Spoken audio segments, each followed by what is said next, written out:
Imagine waking up to the steady beat of drums echoing through the streets, the sound not of celebration for you, but the countdown to the last heartbeat you will ever feel. The morning air is thick with the scent of incense and roasting food you will never taste again. People line the streets, not with pity, but with awe, because you're not just a person anymore. You are an offering to the gods. In the heart of Tenochtitlan, the city gleams under the sun, its grand temples towering above bustling markets and canals. Yet your eyes are fixed on the looming steps of the Templo Mayor. You are dressed in rich feathers and painted in colors that represent the god you've been chosen to honor. Some whisper that this is the greatest honor a person can achieve. To you, it feels like walking into the mouth of a beast. Your fate was sealed long before today. Perhaps you were taken as a prisoner in a flower war. Conflicts fought not to conquer, but to capture bodies for sacrifice. Perhaps you were a criminal offered up as penance. Or, in the rarest of cases, a volunteer convinced that your death would keep the world turning. From the time you were a child, you heard the priest speak of the sun god Huitzilopochtli, who needs the nourishment of human hearts to rise each morning. You watched processions of victims march up those same steps. You told yourself it would never be you. Now here you are. The rituals begin with water washing over your body, not to cleanse your sins, but to purify you for the gods. They feed you the finest meals, dressing you in embroidered garments, as if the body that will soon cut open must first be made beautiful. The air around you hums with drums and chants, each beat vibrating in your bones. The steps ahead are steep, each one carrying you higher above the city and further from life. The crowd below watches in silence as priests, their robes dark with dry blood, lead you to the stone slab. For pairs of hands grip your arms and legs, pressing you down with force that leaves no doubt about the end. You stare up at the sky, knowing you have seconds left. The obsidian blade is sharper than anything you've ever seen. It glints in the sunlight before it plunges into your chest. Pain explodes through your body as the priest's hands search inside you, pulling out the beating heart. He lifts it toward the heavens, offering it to the blazing sun. The crowd erupts in chants of gratitude. The god has been fed. Your body, now empty of its core, is rolled down the temple steps, your blood streaking the stones. For the living, it is a necessary act to keep the world alive. For you, it is the end. Somewhere below, children watch wide-eyed, learning what devotion means in the empire of the Aztecs. The horror is complete not just in your death, but in knowing it was planned, celebrated, and sanctified by an entire city. Far from the blood-soaked steps of Tenochtitlan, in another land and another age, a single leaf was quietly changing the course of history.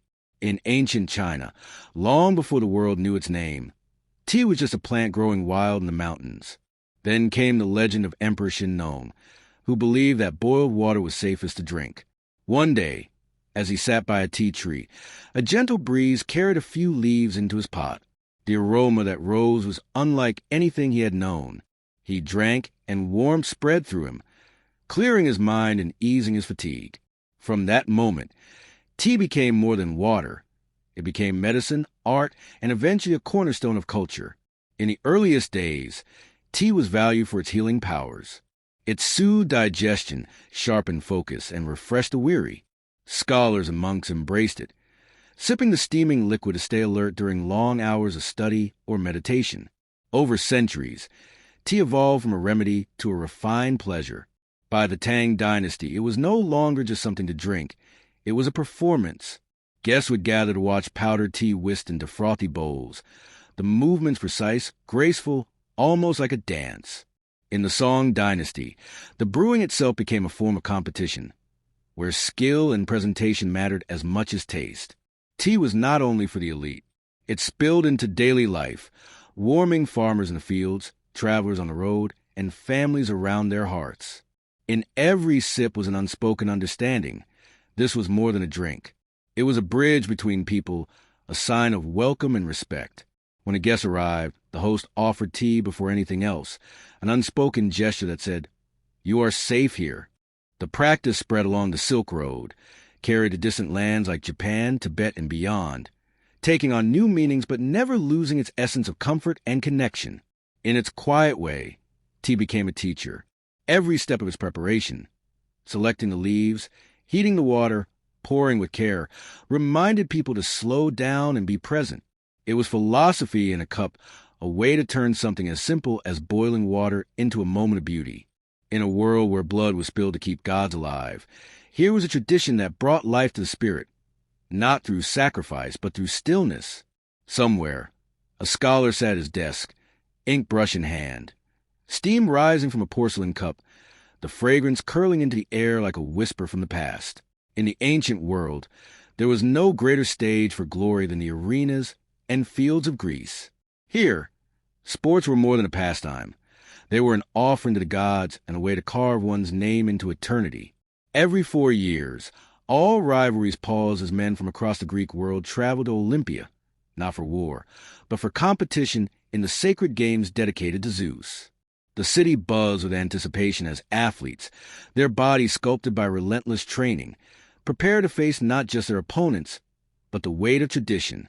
From the moment a boy could walk, physical excellence was drilled into him.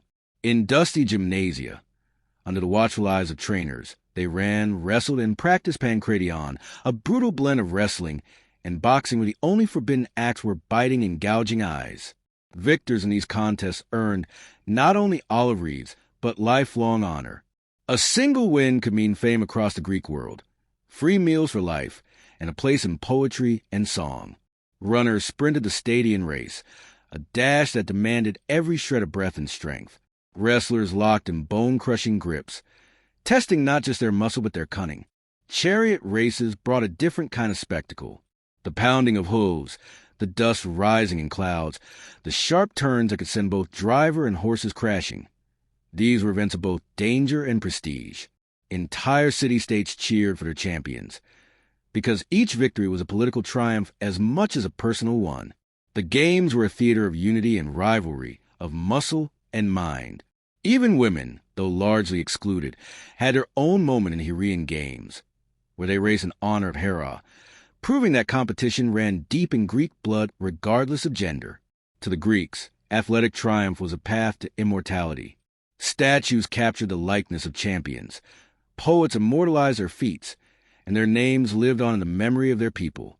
The roar of the crowd, the dust underfoot, the taste of victory, these were the closest a mortal could come to touching divinity without an altar or sacrifice. But in Sparta, one woman found a way to defy the rules of the games themselves. Her name was Cynisca, a princess born around 440 BCE, sister to King Agesilaus II. Sparta was unlike any other Greek city-state. Here, women trained their bodies alongside men, ran, threw javelins, and owned land.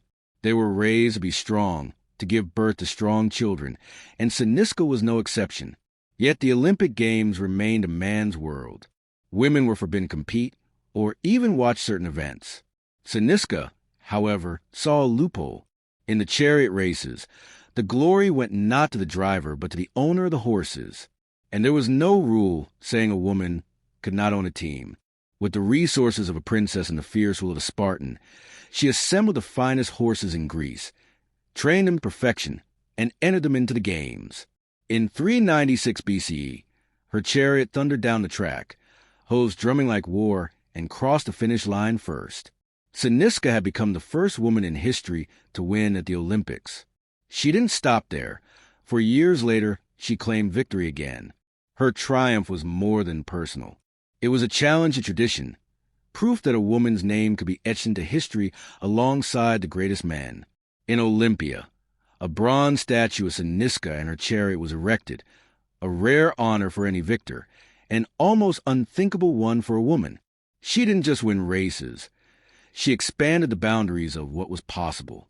Long after the dust of those races settled, her victories remained a reminder that in a world built to favor men, determination and cunning could still break through. And somewhere in the minds of Greek girls, perhaps for the first time, a thought began to take root.